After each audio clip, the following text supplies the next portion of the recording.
Out now. Can you see me now? Check it. Should come on now.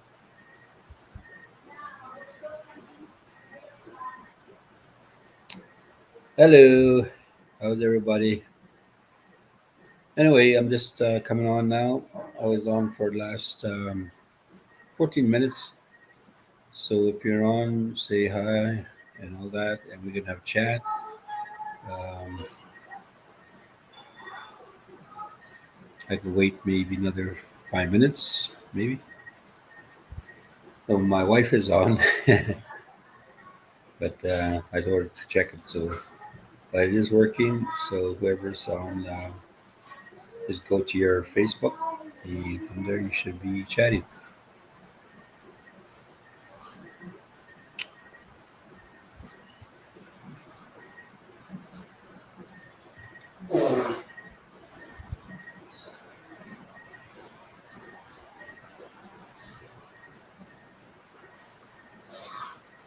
Yeah, Yeah. What do you check on here? when I open the stuff up.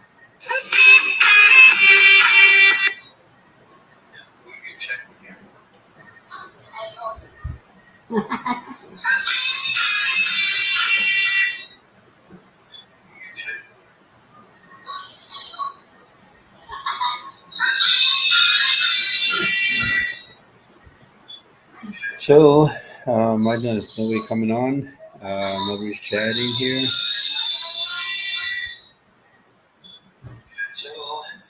And it's right now in Canada. It's like in the morning, I believe. Yeah, I think it's morning right now.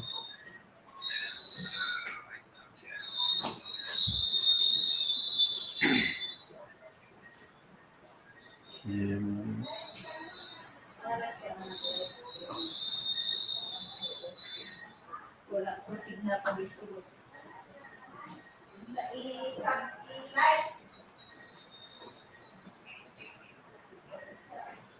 anybody on? No.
Oh, okay, I'll just wait a bit so we can maybe have some people coming on.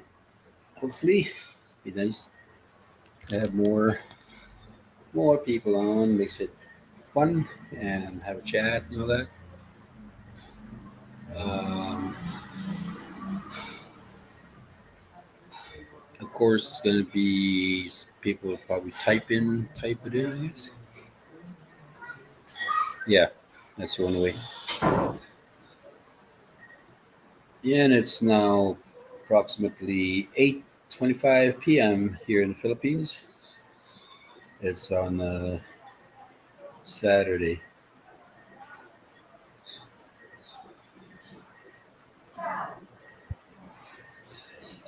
Definitely need another haircut. Starting to turn into a mop here.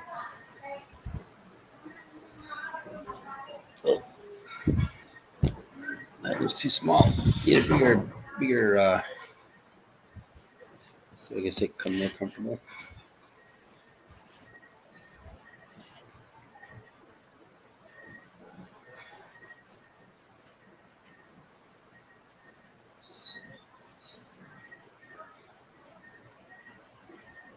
Anyway, I was here on this StreamYard, like I say, last 9 months ago, and I did do a recording type and threw it on YouTube under Jack Rickety. So you could probably see that one there.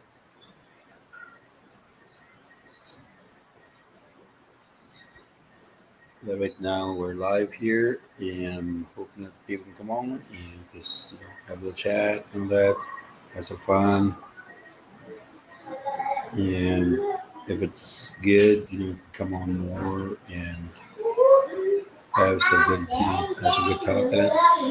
Also,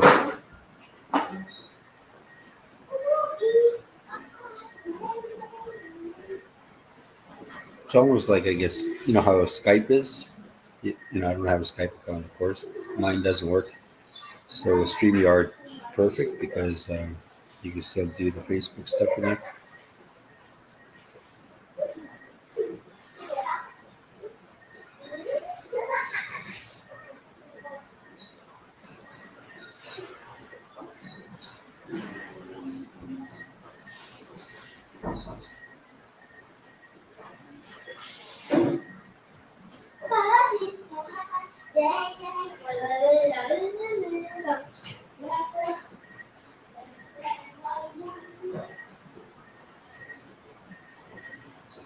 I'll be right back. So I'll just wait for more people to come on.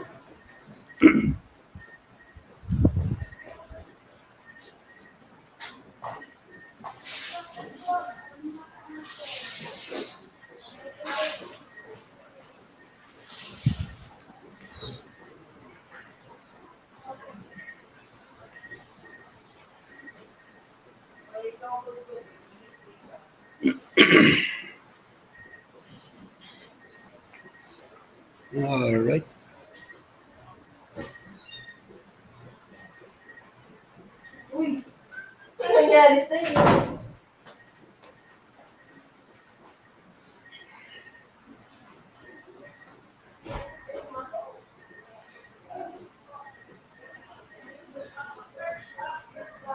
I got one hello.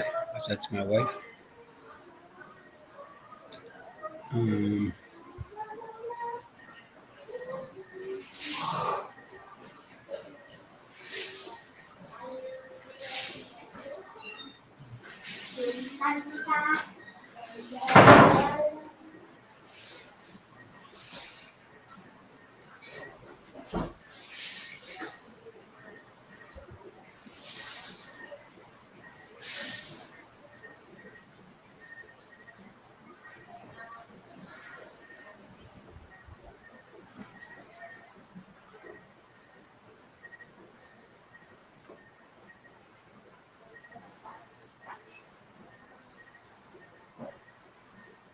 pretty quiet.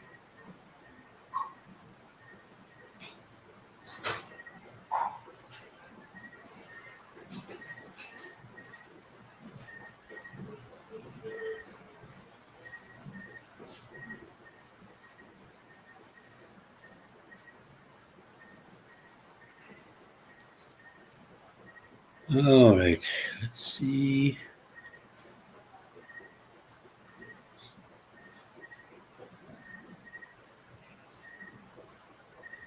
It's almost half an hour, shooting half an hour, and just the one person on. There's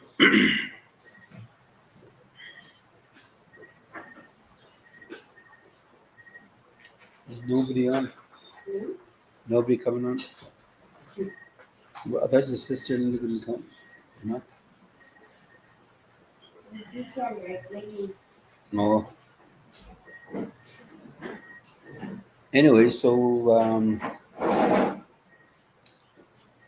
know how to do this because it's already live, and I guess the only way I could do is do a pre-recording one type thing, and then it'll be on Facebook. You can take a look at it. But right now, I was hoping there'd be more people coming on and have talk, chat, and all that while we're here. And one person's on, so I know who the one person is. But if you say hello, and maybe we're gonna have a chat. So who is the one person that's live here on with me right now?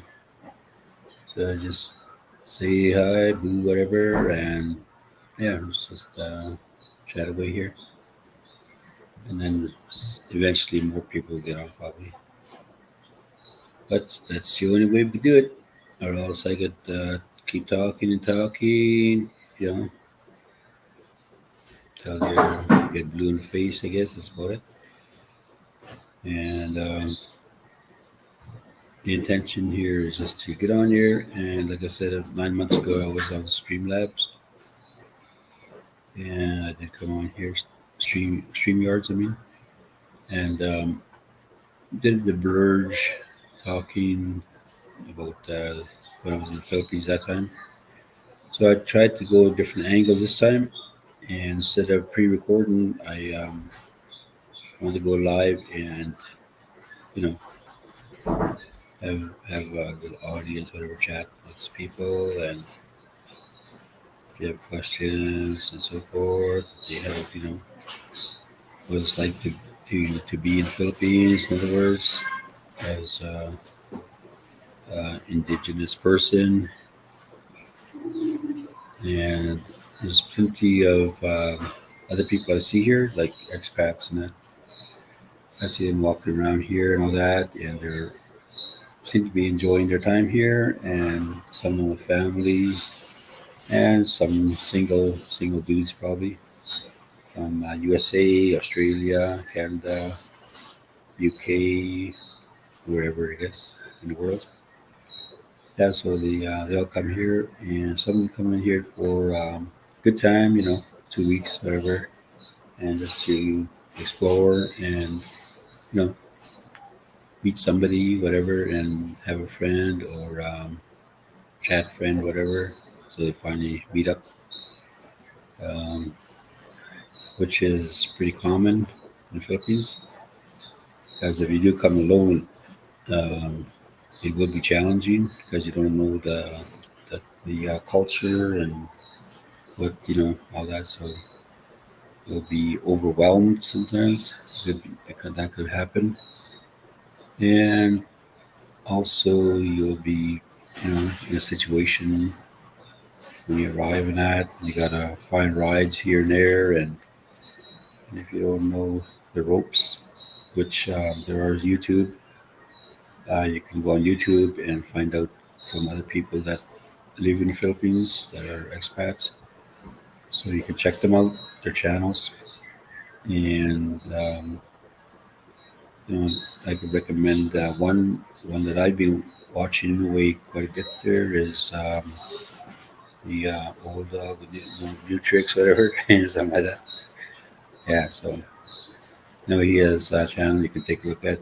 And they kind of explain because they were here before, and of course there was some other expats that you will see, people that arrived here with nothing, pretty much, just whatever they have in their back, and you kind of progress from there and find your way around, get a house or apartment, whatever you want to stay in, depending on the monies that you have on yourself, and whatever monthly income that you get, either pensioner or by what your own job, wherever you work in USA, Canada, or abroad somewhere.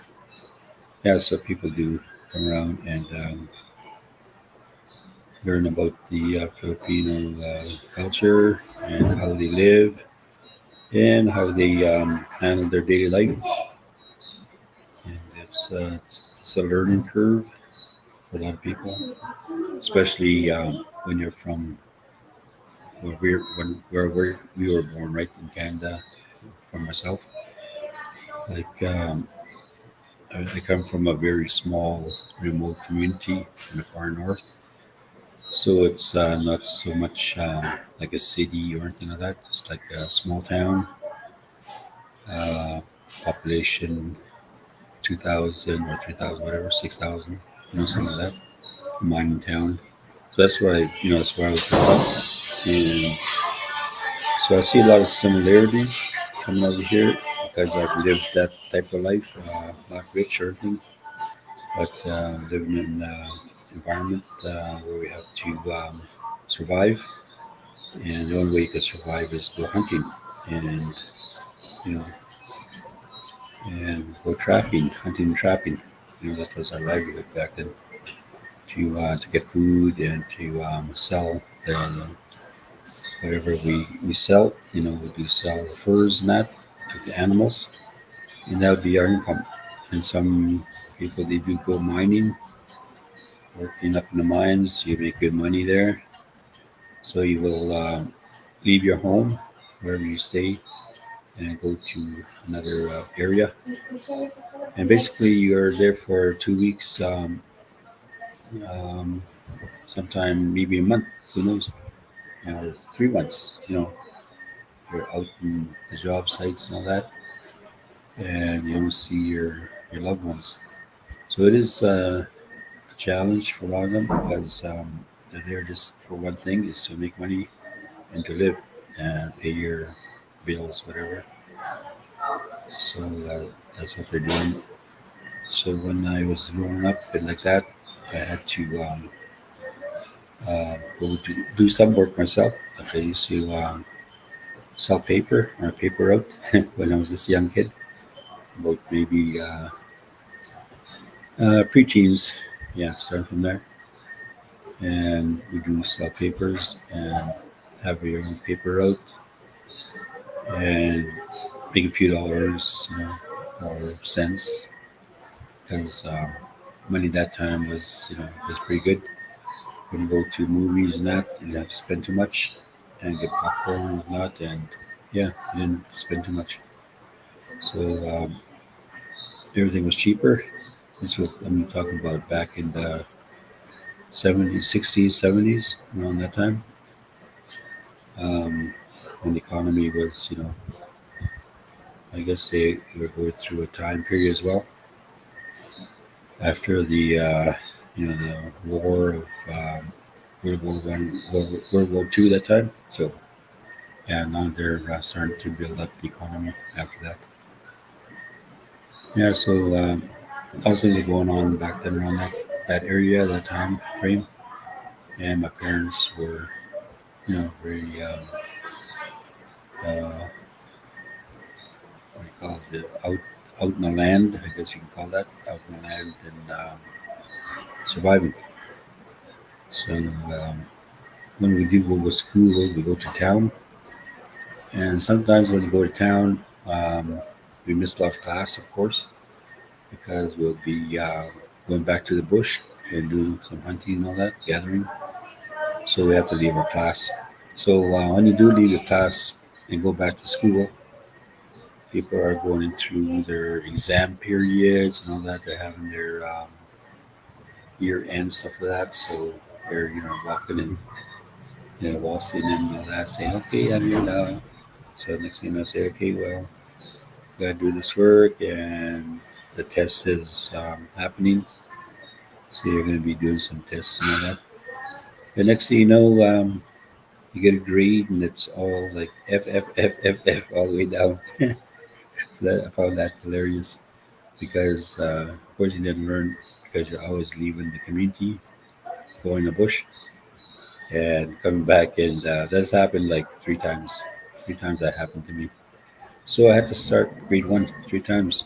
I always say that that's like even like when you get into when you're a teenager, you're in a higher grade. It's the same thing.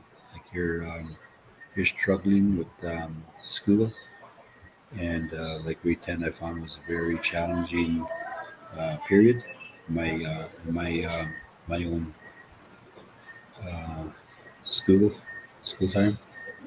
So I had to again go to work. Same situations like my parents. So I did work even though I was like a student in that. So you tend to get tired and all that, and then next you try to go to school, but you're not paying too much attention. You're just there joking around. Most of the times, probably being a clown, clown like, because I was a clown figure, as you can call it, one of those type. Yeah, so I just went there to have fun, and my main thing was basketball, volleyball, sports minded. So always in that running, all that. So it was all about that, and not so much academia stuff. Learning. Sure, you could do it, but it's just that you feel at that time it wasn't important because I already took grade 10 once, and then take grade 10 second time again, and then you kind of get bored of school and you want to just actually get out. So finally, I did finish my grade 10 and got a job in the carpentry and all that. So then my boss, the day back then in my hometown, said, "Okay, Jack, yeah, there's like a program coming up. Would you like to take it? It's actually a pre-employment thing, carpentry and that, so you can get your ticket for carpentry. So even just to get you like the basics, like you're getting that. So then I said, okay, sure, I'll try it out. So then I actually went to the community in Saskatchewan, way down south in southern Saskatchewan. First time out of my community, Rim City. First time out, and like you get culture shock, right? Because it's for your first time. It's like coming to the Philippines until you get culture shock. So I did go to the college. There was a tech college, I guess you could say. Some of that is carpenter school where you get your, you're gonna get your papers and that. Um, like you have your first year apprentice, second year apprentice, third year, fourth year, and then you're actually a full fledged carpenter.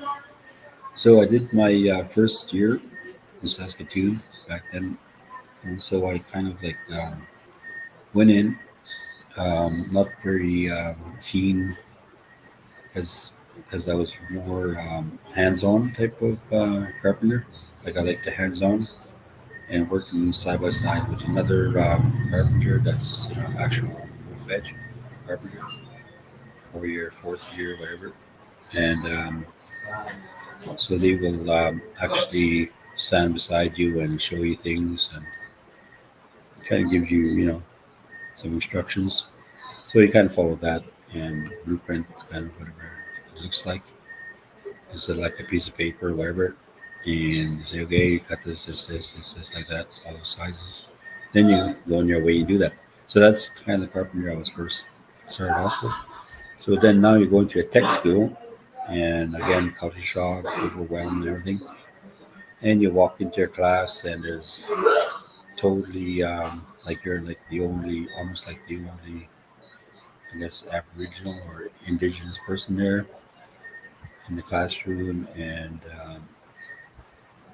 like in the whole class, there's all Caucasian people there, so you're pretty much on your own because you don't know anybody, and first time going to a college setting, so you don't have that kind of knowledge or background what it's all about because you didn't didn't first time doing that, so it's a very new thing. So I tried my best in it and did the courses, but then they start throwing books at you like, okay, you got to read all this book, you got to read all that, and of course, me coming from the background with no books, just visual learner, and just take a look at it, and yeah, just kind of look at it and learn from there.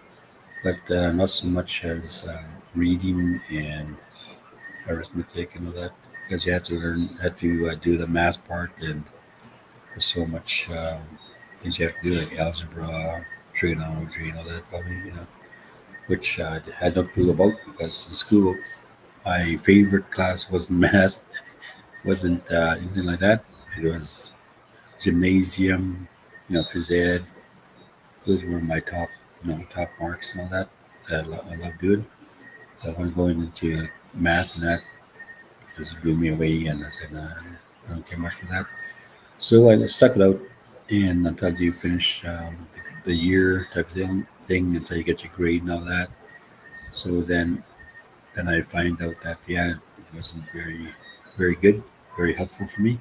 So I just did the first year apprentice, and that's theory, that. So practicals and all that. And I love doing the practicals because it's hands on. So I always maintain that, and didn't care much for doing the books and the math and all that. So I got out of it and basically said, okay, what else can I do then? So, so I tried to do some other stuff like uh, so then you go into different fields like oil and gas and stuff like that. So you learn from people.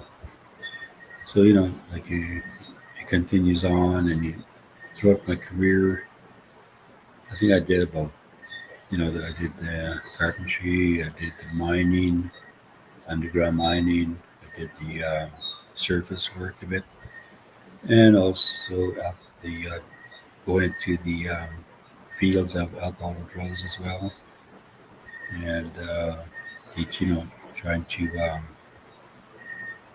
get into that area. So then I actually went to center and found out that yeah, these are the courses that you need to get that certificate. So which was interest to me. So then I pursued that and went to the Palmakers Lodge in Edmonton. And from there, I graduated with that certificate, which was good. Felt good about that. And then I knew, okay, maybe this is type of work I would go to in the social sense, I guess you could, not so much as the technical stuff and that.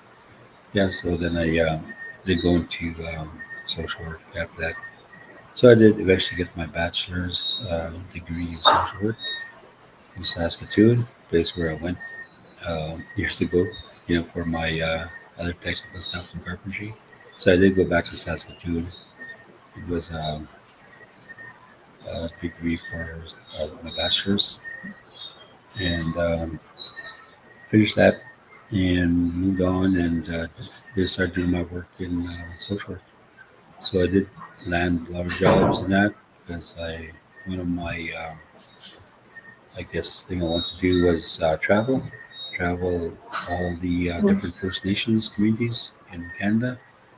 So I kind of started off like Edmonton, of course, and from there moved to the west a bit, um, Vancouver area, and then next thing you know is northern BC and southern Victoria, BC, and then went all the way to the far east of Winnipeg, Manitoba, did some social work there.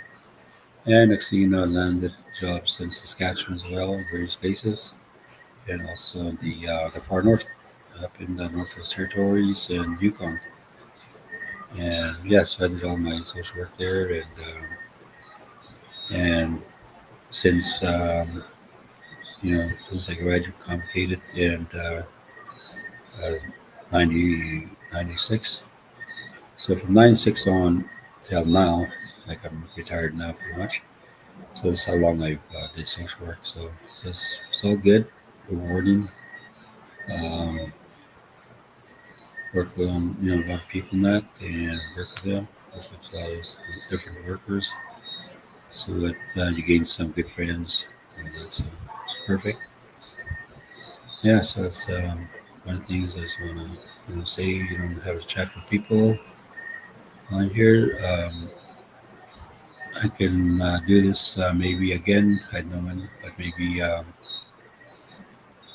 weekly basis. Maybe that'd be better, so people know that I do come on and have a chat because this is good.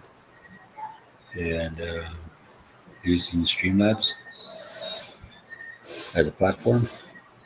And with that, I'm always coming on. I see one person that's on. That's about it. And my wife, of course, came on earlier and said hello. Jenny Lynn Mercady Rodriguez. Anyway, so with that, since nobody, if anybody has anything, if you can throw chat on chat line there, yeah, just we can have a chat here, and at least I'll kick it off and say something.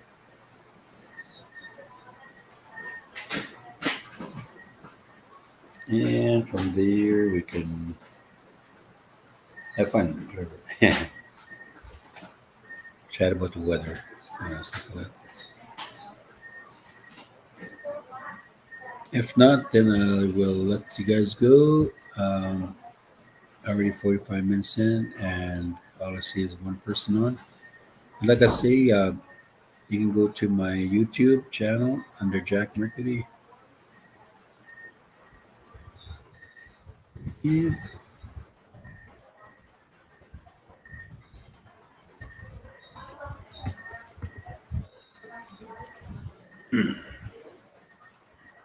you can go there, and you'll see different things that I've been doing so far while being in the Philippines since I arrived.